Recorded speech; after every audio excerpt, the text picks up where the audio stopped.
ओम शांति। आज 19 जून अव्यक्त बाप दादा की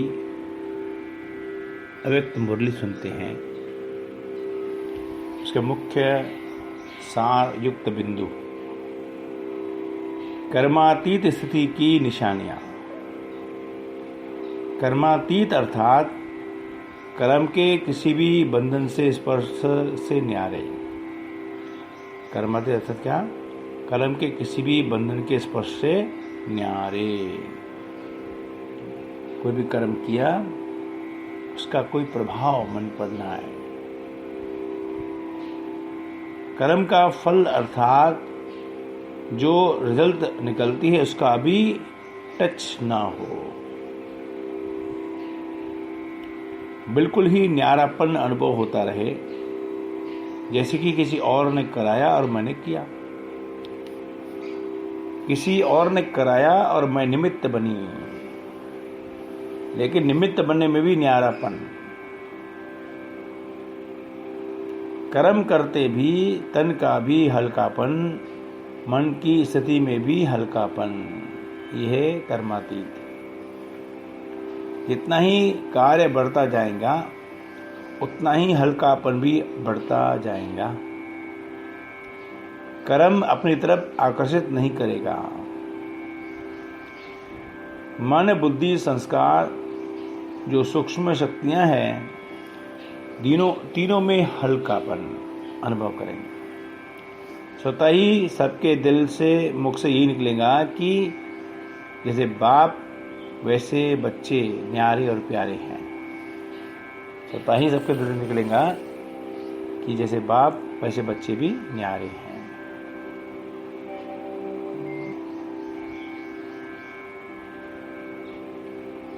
दिल तख्त नसीन और विश्व तख्त नसीन बनने के लिए सुख दो और सुख लो।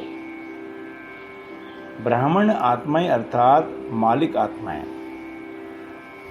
इस समय सर्व कर्मेंद्रियों के मालिक हो, अधीन आत्मा नहीं हो।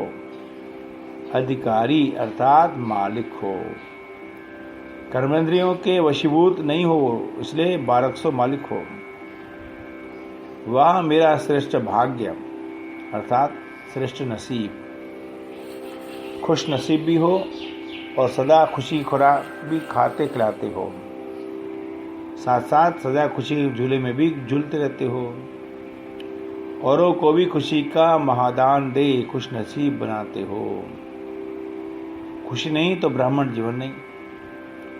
एक है दान करना, दूसरा है पुण्य करना। दान से भी पुण्य का महत्व ज्यादा है। एक है दान करना, दूसरा है पुण्य करना। दान से भी पुण्य का महत्व ज्यादा है। पुण्य कर्म निस्वार्थ सेवा भाव से की कर्म है। पुण्य कर्म निस्वार्थ सेवा भाव का कर्म है। पुण्य कर्म दिखावा नहीं होता, लेकिन दिल से दिखा होता है। दान दिखावा होता है, दिल से नहीं होता। पुण्य कर्म अर्थात आवश्यकता के समय किसी आत्मा के सहयोगी बनना, अर्थात काम में आना। पुण्य आत्मा की वृत्ति, दृष्टि औरों को भी दवाएं अनुभव कराती है। पुण्य आत्मा की दृष्टि, वृत्ति औरों को भी दुआएं अनुभव कराती है। पुण्य आत्मा के चेहरे पर सदा प्रसन्नता संतुष्टता की झलक दिखाई देती है।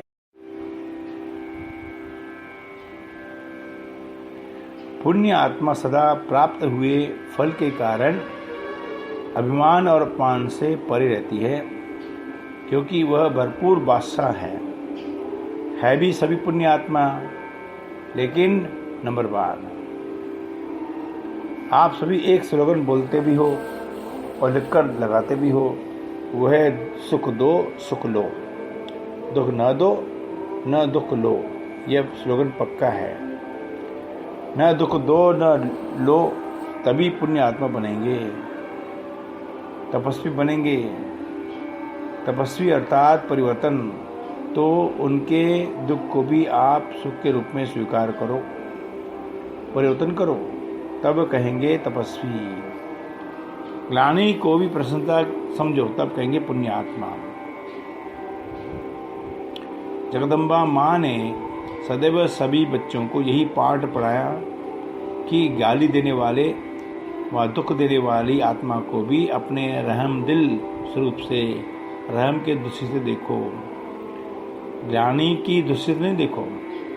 वो गाली देवे, आप फूल चढ़ाओ, तब कहेंगे पुण्य आत्मा। ग्लानि वाले को भी दिल से गले लगाओ, बाहर से गले नहीं लगाओ, लेकिन मन से लगाओ। अच्छा,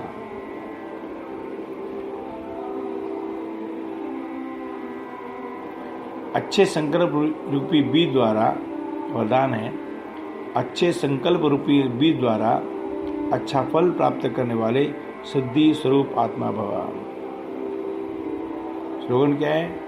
दुख की लहर से मुक्त होना है तो कर्मयोगी बनकर हर कर्म करो।